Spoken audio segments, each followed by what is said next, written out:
But before this can take place, we must also be realistic and take stock of our differences. Taiwan has become a full-fledged democracy. Our 23 million people have the right to determine our own futures, which is antithesis to the position Beijing has taken. Consequently, we must ensure that cross-strait interactions do not jeopardize our freedoms, democracy, and way of life.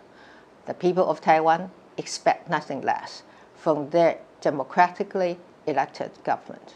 Upholding these principles requires us to be able to defend Taiwan against coercive actions. It entails backing up our words with actions, and this is precisely what I have in mind as I preside over the current round of capacity building of our military. I am pleased that working together with our legislature, last year we unveiled our largest ever defense budget, reaching 2.3% of our GDP. I fully expect that this number will continue to grow, but what will be equally important is ensuring that these resources are being spent on the right capabilities. This is why I am committed to accelerating the development of asymmetric capabilities under the overall defense concept. As I mentioned in my inauguration speech, this will be our #1 priority.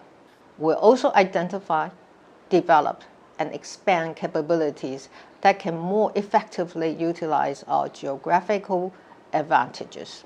Furthermore, we are deeply engaged in the reforms necessary to make our military even more effective.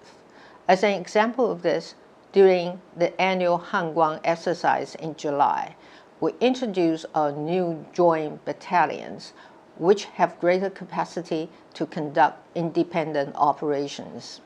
For the first time, during the Hanguang exercises, our reserves also participated in live fire scenarios, showcasing their capacity to support and complement our regular forces, as well as play a critical role in our defense strategies. Moving forward, we will continue to expedite the implementation of these reforms in order to transform our military into an even more effective force. As effective our military is, we cannot stand alone without support from the community of like-minded democracies. I am proud that the relationship between Taiwan and the US has never been closer. Across the board, we share a high degree of mutual trust and a common strategic picture of how we can work together to protect and preserve a free and open Indo-Pacific. I am pleased that my new representative to the US, Beijing Xiao, has arrived in Washington, D.C., and looks forward to engaging in more of these discussions.